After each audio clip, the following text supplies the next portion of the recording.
Hi viewers, welcome to our channel. ప్రస్తుతం మనతో పాటు సీనియర్ జర్నలిస్ట్ దాము బాలా సార్ ఉన్నారు. వారితో మాట్లాడదాం.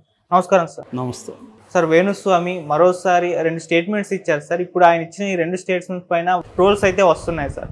ఒకటి, వరుణ్ తేజ్ అండ్ లావణ్య త్రిపాఠి వీళ్ళిద్దరూ విడిపోతారని చెప్పారు సార్. అలాగే ఏపీలో జగన్మోహన్ రెడ్డి గారు మరోసారి అధికారంలోకి వస్తారని అంటున్నారు. సో దీని పట్ల టీడీపీ జనసేన కూటమి విపరీతంగా ఈయన్ని విమర్శించడం చూస్తున్నాం. సో మరి ఏం చెప్తారు సార్ దీని గురించి? వేణుస్వామి గురించి మనమే చాలాసార్లు చెప్పుకున్నాం. ఆయన ఏంటంటే ఏదో ఒక వివాదంలో నిరంతరం ఉండాలి. దానికి కారణం ఏంటంటే తనకి వ్యాపారాలు ఉన్నాయి, రియల్ ఎస్టేట్ ఉంది, పబ్ ఉంది. సో ఈ జ్యోతిష్యం అనేది ఒక ఫ్రంటల్ అనమాట ఆయనకి. అంటే దీని ద్వారా తను పాపులర్ అవుతూ సర్కిల్ పెంచుకుంటూ తన వ్యాపారాలు పెంచుకోవడం, ఇది అతని బిజినెస్ మోడల్. సో ఈ బిజినెస్ మోడల్లో అతనికి ఏంటంటే నిరంతరం ఏదో ఒక కాంట్రవర్సీలో ఉండాలి. కాంట్రవర్సీల కోసం అతను ఎంచుకున్న 2 రంగాలు వచ్చి, ఒకటి సినిమా రంగం, రెండోది రాజకీయ రంగం. ఈ 2 రంగాలకు సంబంధించి అతను ఏం చేస్తుంటాడంటే అప్పుడప్పుడు చీకట్లో ఇలా రాళ్ళు ఇసురుతుంటాడు. చీకట్లో రాళ్ళు ఇసిరినప్పుడు దేనికో దానికి తగులుతుంది. తగిలింది అని చెప్పి ఇంకా గోల స్టార్ట్ అవుతుంది. సో ఇది అతనికి జ్యోతిష్యం తెలియదని చాలామంది జ్యోతిష్యులు చెప్తుంటారు.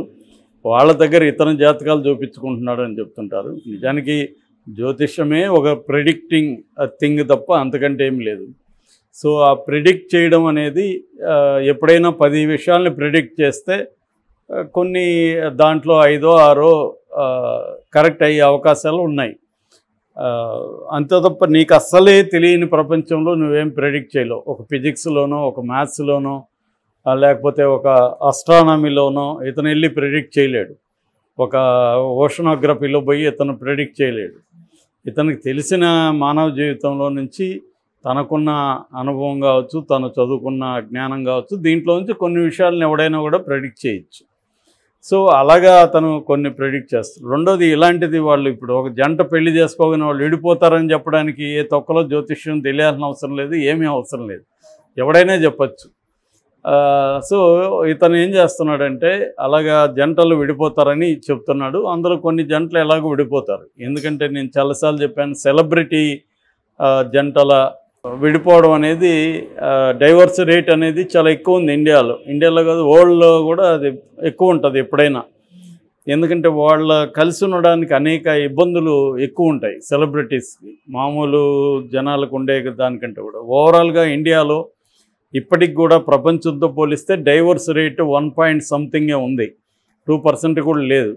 అంటే చాలా తక్కువ ఉంది. కానీ అర్బన్ మైలేలో చూసుకున్నప్పుడు అర్బన్లో ఈ రేటు కొద్దిగా ఎక్కువ ఉందన్నమాట.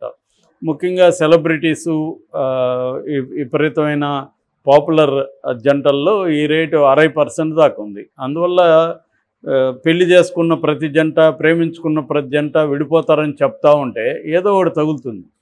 అలాగా మన సమంత నాగ చైతన్య తగిలింది. దాంతో ఇతను అప్పుడే ముందే చెప్పాడు ఆయన అని చెప్తున్నారు.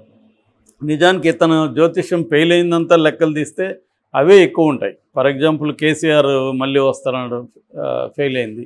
అలాగా బోల్డ్ ఉంటాయి. అతను ఆ మధ్య వరల్డ్ కప్ గురించి కూడా గ్యారంటీ ఇండియాకి వస్తుందని రాలేదు.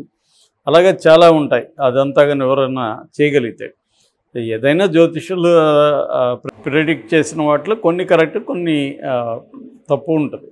సో అలాగా ఇతను ఇటీవల ఏం చేశాడంటే ఏ స్థాయికి వెళ్ళాడంటే ఎవరెవరు చనిపోతారో కూడా చెప్తున్నాడు. అది ఇంకా ఘోరమైన విషయం.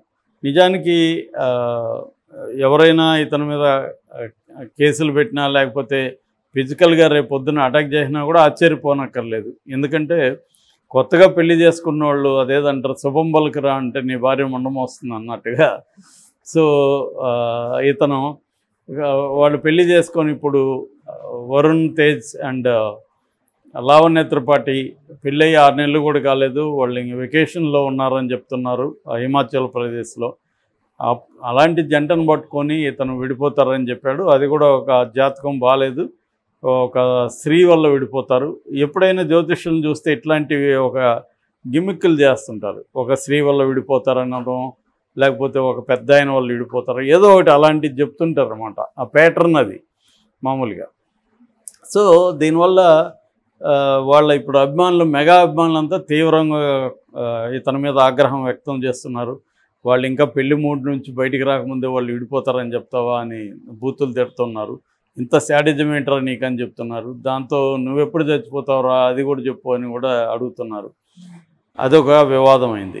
రెండో వివాదం, జగన్ మళ్ళీ 135 సీట్లతో అధికారంలోకి వస్తాడు అనేది చెప్పాడు. అదే కాకుండా 2029లో కూడా మళ్ళీ జగనే వస్తాడని చెప్తున్నాడు. సో దాంతో తెలుగుదేశం వాళ్ళు, జనసేన వాళ్ళు కూడా తీవ్రమైన ఇది చేశారు. అదొక వివాదం అవుతుంది. దానికి కూడా అతను లేదు, నేను ఖచ్చితంగా చెప్తున్నాను, నేను చెప్పిన వాటిలో చాలా కరెక్ట్ అయింది. కవిత జైలుకి వెళ్తుందని చెప్పాను, కవిత జైలుకి వెళ్ళింది. దాని తర్వాత ఈయన రఘురామకృష్ణరాజు సీట్ రాదని చెప్పాను, సీట్ రాలేదు. ఆయన గెలవడని చెప్పాను సీట్ వచ్చినా కూడా, ఇలాగా చెప్తున్నాడు. సో అందువల్ల జగన్ వస్తాడని చెప్తున్నాడు. సో జగన్ వస్తాడా రాడనేది ఎప్పుడు కూడా ప్రెడిక్టబిలిటీ అనేది ఏంటంటే, ఎన్నికల ముందు ఎవరు కూడా 100% ప్రిడిక్ట్ చేయలేరు. ఆల్రెడీ ఆ ప్రిడిక్ట్ చేసే దాంట్లో ఎక్స్పర్టైజ్ సాధించిన సెఫాలజిస్ట్లే చెప్పే పరిస్థితి లేదు పక్కాగా. ఓవరాల్ మూడ్ చెప్పగలరు తప్ప కరెక్ట్గా చెప్పడం అనేది కష్టం. ఓన్లీ ఏంటంటే కొంతవరకు ఓటింగ్ అయిపోయినాక ఆ ట్రెండ్ చూసి అప్పుడు కొంతవరకు ఎగ్జిట్ పోల్స్ కొంత దగ్గరగా ఉంటాయి. అంతేగాని ప్రీ ఎలక్షన్ పోల్స్ అనేవి 10 మంది చెప్తే 5 మంది కరెక్ట్ ఉండొచ్చు, 5 మంది తప్పు ఉండొచ్చు. అందుకని మనం చూస్తే ఇప్పుడు ఆంధ్రప్రదేశ్లో తెలుగుదేశం కూటమి వస్తుందని కొన్ని సర్వేలు చెప్తుంటే వైసీపీ వస్తుంది కొన్ని కంప్లీట్. సో వీళ్ళు స్వీప్ చేస్తారని కొన్ని సర్వేలు, వాళ్ళు స్వీప్ చేస్తారని కొన్ని సర్వేలు. ఎందుకు ఉందంటే ఇది వాళ్ళ సర్వేలను బట్టి ఉంటుంది. నువ్వు యూట్యూబ్లో కూడా 10 ఛానల్లో 10 పోల్ కండక్ట్ చేస్తే 10 ఛానళ్ళు కూడా ఒకే రకంగా ఉండవు. సో ఇవన్నీ ఎందుకంటే రకరకాల ఇష్యూస్ పనిచేస్తుంటాయి.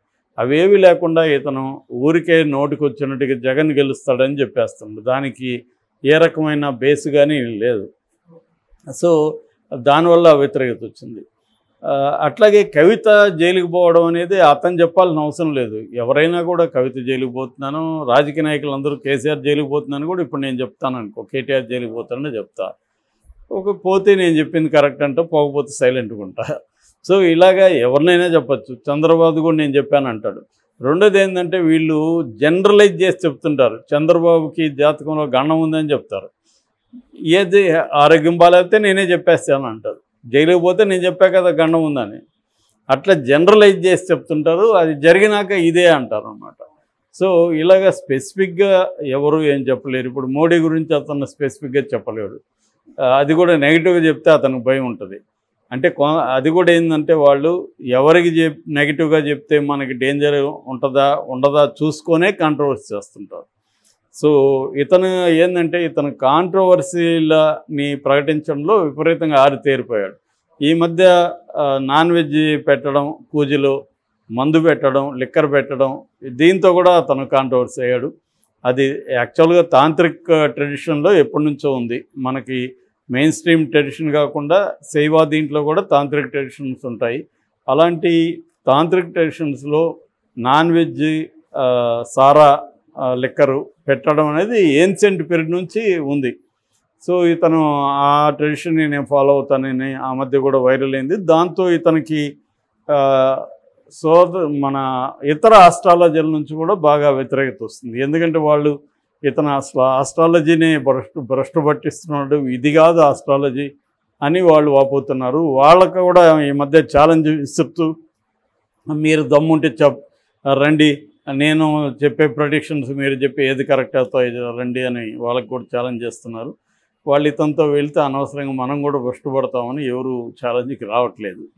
సో ఇప్పుడు కొత్తగా అతను వరుణ్ తేజ్ అండ్ లావణ్య విడిపోతారని చెప్తాం. ఖచ్చితంగా ఇది ఒక రకమైన శాడిజం కిందకే వస్తుంది. ఎందుకంటే ఒక సైకలాజికల్ ఎఫెక్ట్ వాళ్ళ మీద పడే అవకాశం ఉంది, వాళ్ళ మీద, వాళ్ళ చుట్టూ ఉన్న వాళ్ళ మీద. అది ఎప్పటికైనా డేంజర్ అది. సో కానీ అతను మానుకునేట్టుగా అయితే కనిపించట్లేదు. Okay sir, thank you so much sir.